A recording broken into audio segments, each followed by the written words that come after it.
राधे राधे भक्तजनों, आप लोग कैसे हैं? उम्मीद करते हैं कि आप लोग अच्छे होंगे, स्वस्थ होंगे। तो आज की जो है ना, बहुत सुंदर सी कथा है कि श्री कृष्ण ने, भगवान ने आखिर गिरिराज जी पर्वत क्यों उठाए, किस लिए उठाए हैं, हम लोगों को क्या दिखाना चाहते हैं और क्या सिखाना चाहते हैं। अब हम लोग देख के क्या सीखे हैं और क्या नहीं सीखे हैं। तो श्री कृष्ण भगवान जो हैं, जो भी लीला किए हैं, लीला में रहस्य अवश्य छुपा हुआ है। तो राधा मेरी मात है, पिता मेरे घनश्याम, इन दोनों के चरणों में मेरा कोटि कोटि प्रणाम। ये देखिए, हमारी राधा रानी जो है प्रेम की प्रतीक है और हमारे भगवान श्री कृष्ण हैं, ये करुणा के अवतार हैं। तो भगवान श्री कृष्ण गिरिराज पर्वत क्यों उठाए? जब बारिश जब हो रहा था, इंद्र के पूजा की श्री कृष्ण भगवान ने मना कर दिया। ये तो आप लोग कथा सुने होंगे कितनी बार, तो आप सोचे होंगे कि कथा कितनी बार सुने हुए कथा इसलिए सुने। लेकिन देखिए भक्तों, चाहे जितनी बार कथा सुना जाए, उतनी बार दिल को आनंद पहुंचता है। चाहे जितनी बार कथा सुन लीजिए, और किसी चीज में क्षणिक भर के आनंद है। खाना अगर भूख लगा हुआ है, तो जब तक भूख है तब तक आनंद है। कोई भी कार्य करें, लेकिन जब तक दिल को आनंद है तब तक वो सब कार्य सफल है। तो आदमी आजकल ना भोगी बना है, तो भोगी हम लोगों को नहीं बनना चाहिए। हम लोगों को योगी बनना चाहिए। योगी इसलिए बनना चाहिए कि आध्यात्मिक अगर ज्ञान हम लेंगे तो सदा हम सुखी रहेंगे।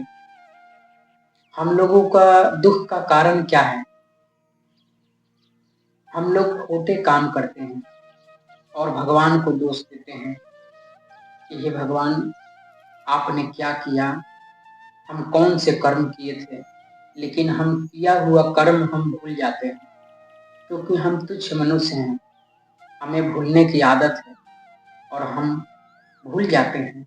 हम जो भी कार्य करते हैं वो हम भूल जाते हैं, और भूलने की आदत इंसान को ही है, भगवान को नहीं। भगवान की डायरी में सबका लेखा जोखा एड है, रहता है, सब एड रहता है।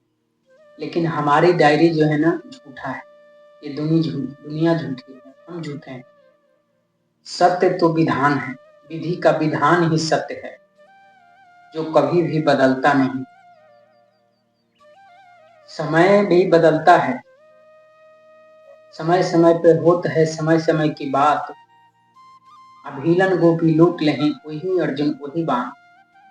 तो जब समय आता है ना, तो राजा और रंक कब बदल जाते हैं, ये ऊपर वाले ही जानते हैं, हम लोग नहीं जानते हैं। तो गिरिराज पर्वत जब मूसलाधार बारिश हो रहा था, तो आप लोगों को पता है कि जब बारिश हो रही थी, बूंदे नहीं दिख रही थी, केवल पानी दिख रहा था। तो ये आप लोगों को पता होगा कि आखिर बारिश हो रही है, बूंद नहीं दिख रही है, पानी कहाँ जा रहा है? पानी ऋषि अगस्त जी, ये सबसे बड़ा ज्ञानी थे। ऋषि अगस्त जी ने सारे, जो इंद्र ने पानी बरसाए थे, वो सारे पानी को पी गए ऋषि अगस्त जी। ऋषि अगस्त जी वही हैं जो भगवान शंकर को सुंदर सी कथा, राम कथा सुनाए थे, अमर कथा।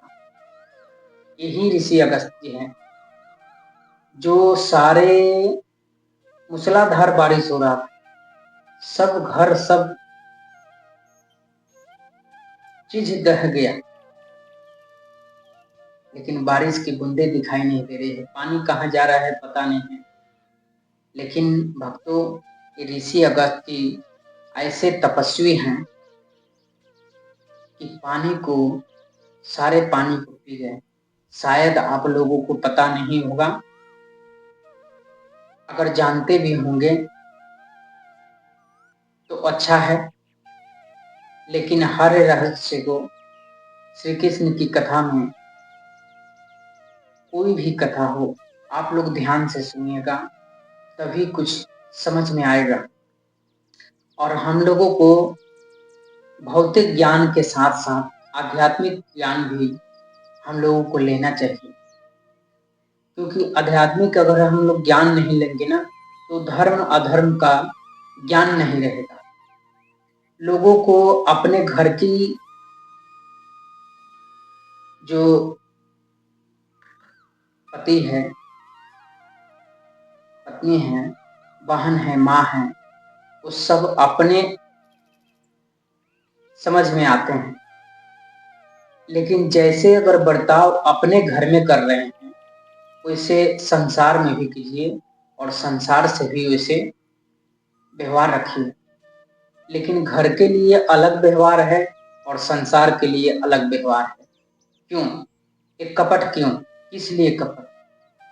तो ऐसी कपट हमारे अंदर नहीं होनी चाहिए। ये भगवान को भी स्वीकार नहीं है, क्योंकि पुतना आई थी भगवान श्री कृष्ण को मारने के लिए, अपने स्तनों में जो दूध में जहर भर के लाई थी। तो ये कपटी थी ना, ऊपर से कितनी सुंदर दिख रही है, स्वयं लग रहा है कि माता लक्ष्मी पधारी हैं इस धरती पे, लेकिन अंदर कपट है। तो अंदर कपट नहीं होनी चाहिए। जैसे ऊपर हैं वैसे अंदर रहिए, और भगवान के भी सामने वैसे ही रहिए। जैसे आप ऊपर हैं वैसे अंदर से भी रहिए, तभी हम लोगों को भगवान पूजा, साधना, आराधना सब स्वीकार करेंगे। लेकिन जगत में हम व्यवहार दो तरह के करते हैं, तो दो तरह की व्यवहार जो है ना, ये भगवान को भी पसंद नहीं। तो सदा एक से व्यवहार रखें। जैसे भगवान को मानते हैं वैसे इंसान को भी मानिए, और छल कपट ईर्ष्या द्वेष कभी ना रखिए। भगवान श्री कृष्ण के अंदर ईर्ष्या द्वेष कभी भी नहीं है। गरीब अमीर सब उनके लिए एक समान है। तो गिरिराज पर्वत जी उठाए थे, जब मूसलाधार बारिश हो रहा था, इंद्र ने बरसाया था, तो सारे ग्वाल ग्वाल ग्वाल वाल और श्री कृष्ण सब गिरिराज पर्वत के नीचे खड़े हुए थे। और कोई लठ लगाए है, कोई लाठी लगाए है, कोई इसे अपने भार गिरिराज पर्वत पे भार साधे हुए हैं। वो समझ रहे हैं कि हम साधे हुए हैं, लेकिन भगवान श्री कृष्ण ये दिखाना चाहते हैं कि हम मामूली इंसान नहीं हैं, भगवान हैं। हम कुछ भी कर सकते हैं। बताइए, आम इंसान इतना बड़े पहाड़ को एक कानी उंगली पे कोई उठा सकता है? कोई नहीं उठा सकता है।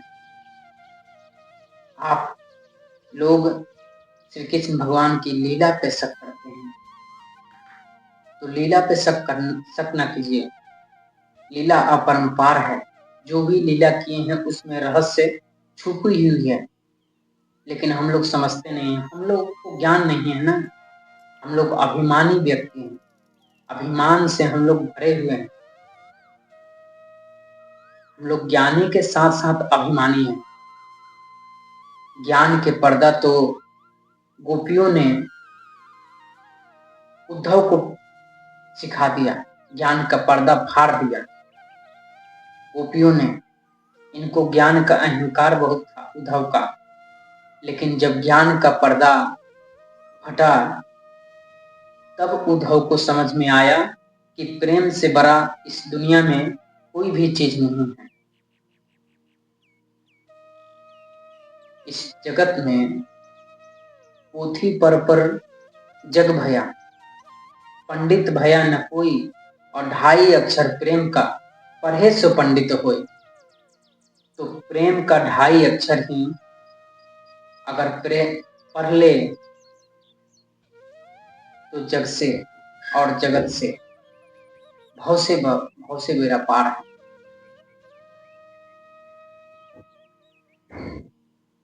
तो इस जगत में हर लीला के पीछे रहस्य छुपी हुई है हमारे भगवान श्री कृष्ण की। तो जब अहंकार ग्वाल वालों के पास आया कि हम गिरिराज पर्वत को थामे हुए हैं, तो श्री कृष्ण भगवान से ग्वाल वालों कहते हैं कि हे कृष्ण, आप तो कुछ खाना खा लीजिए कुछ। तो भगवान श्री कृष्ण कहते हैं कि इनको कौन संभालेगा, गिरिराज जी को। तो ग्वाल वालों ने बोले कि हम संभाल लेंगे प्रभु। तो जब कन्हैया उंगली ने थोड़ा सा अगर नीचे किए तो चर चर करके जितने लाठी थे, जितने बांस लगाए हुए थे, सब चर चर करके टूट गए। अहंकार हो गया, खत्म हो गई अहंकार। तो यही गिरिराज पर्वत जी उठा के इस कानी की अंगुली में भगवान ने उठाए हैं। तो ये हम लोगों को दिखाना चाहते हैं कि अहंकार कभी, अभिमान कभी और कपट छल इंसान के अंदर नहीं रहना चाहिए, ईर्ष्या द्वेष नहीं रहना चाहिए। हम उस मनुष्य को पसंद करते हैं जिसके अंदर ना कपट हो, ना छल हो, ना ईर्ष्या हो, ना द्वेष हो। निर्मल मन चाहिए प्रभु के लिए, कपट नहीं चाहिए। गंगा में तो हम लोग स्नान कर लेते हैं, लेकिन मन की मैल को हम लोग धोते नहीं। तो हम लोग मन की मैल धोएं और गंगा नहाएं, तब हमें गंगा नहाने का पुण्य मिलेगा, नहीं तो ऐसे भक्त को कभी नहीं मिलेगा। हम लोग समझते हैं कि गंगा नहा लिए हमारे पाप कट गए, नहीं। हम जब सृष्टि में जन्म लिए हैं ना, तो हम पाप ही पाप कर रहे हैं, पुण्य नहीं कर रहे हैं। अगर पुण्य हम करेंगे तो हमारे जीवन में कभी दुख ही नहीं आएगा। लेकिन दुख और सुख दोनों संगी हैं, साथी है। अगर सुख है दुख है, दुख है तो सुख है। तो इतनी भगवान की ये बनाई हुई सृष्टि है, तो इसमें सब कुछ है। लेकिन इंसान को सामर्थ्यवान बनाए हैं भगवान ने कि धर्म क्या है, अधर्म क्या है। ज्ञान तो हमको दिए हैं, लेकिन जान के हम लोग गलती करते हैं। तो भगवान श्री कृष्ण हर लीला को इस सृष्टि में उपदेश दिए हैं। हर उपदेश को हमें ग्रहण करना चाहिए और हर कथा को पूरी ध्यान पूर्वक से सुननी चाहिए। आप लोग अगर वीडियो को लाइक नहीं किए हैं तो लाइक कर लें, चैनल को सब्सक्राइब नहीं किए हैं तो सब्सक्राइब कर लें और कमेंट जरूर करें। आप लोग वीडियो देखते हैं लेकिन कमेंट नहीं करते हैं, कमेंट कीजिए। इस दास को भी तो अच्छा लगे कि कोई हमें तो प्यार करते हैं, हमारी कथा सुनते हैं, तभी हमारे वीडियो को लाइक करते हैं, सब्सक्राइब करते हैं। कमेंट जरूर करें। कमेंट इसलिए करेंगे ताकि हमारी कथा अच्छी लगी कि नहीं लगी, तो हमारे दिल को भी थोड़ा सुकून मिलेगा कि भगवान की इतनी सुंदर हमने कथा कही। एक भी व्यक्ति अगर लाइक करते हैं, कमेंट करते हैं, चैनल को सब्सक्राइब करते हैं, तो हमारी भगवान श्री कृष्ण की कथा कही गई सार्थक होगी और हमारे बातों से, विचारों से, कथा से किसी का अगर जीवन सुधर जाए तो सबसे हम व्यक्ति सर्वश्रेष्ठ समझेंगे। कौन सी हमारे बातें आप लोगों को दिमाग को छू गई, इस कथा में कौन सी बातें आप लोगों को अच्छी लगी, तो इसीलिए कमेंट करने के लिए बोलते हैं। तो सुंदर सुंदर सी कथा भगवान श्री कृष्ण की सुनते रहिए और दिल को आनंदित करते रहिए, क्योंकि अगर इस सृष्टि में आए हैं तो कथा अगर हम लोग सुनते हैं तो हमारी बुद्धि, विचार, व्यवहार, हमारी सब चीज सही होगी। अगर अश्लील पिक्चरें हम देखते हैं तो हमारी दिमाग जो है ना, हमारे दिमाग में कलयुग वास करेगा, कलयुग बैठ जाएगा और जो चीज नहीं हमें कराना चाहिए वो चीज करा देगा कलयुग। तो कलयुग के साथ रहना चाहते हैं या माधव के साथ रहना चाहते हैं? माधव के साथ अगर रहिएगा तो जिंदगी हमारी सुधरेगी, सुखी होगी, संपन्न होगी। जिंदगी में सफर कल भी था, आज भी है और कुछ उम्मीदें भी बाकी हैं। ख्वाहिशें कभी पूरी नहीं होगी। ख्वाहिशें जो हमारी है ना, वो जिंदगी में जब तक जिएंगे तब तक हमारी ख्वाहिशें पूरी नहीं हो सकती है। क्योंकि एक चीज अगर ख्वाहिश पूरी हो गई तो दूसरे चीज के लिए हमें ख्वाहिश उत्पन्न हो जाएगी। ये भगवान की माया है, माया प्रबल है। इस माया के जाल में अच्छे अच्छे उलझे हैं तो कभी सुलझे नहीं हैं। तो भगवान की माया से बचना है तो माधव के पीछे पड़े, हमारी राधा रानी के पीछे पड़े, हमारी राधा रानी की गुण गाएं, हमारे माधव की गुण गाएं। तो हमारी कथा आप लोगों को कैसी लगी? जय श्री राधे, जय श्री कृष्णा, राधे राधे।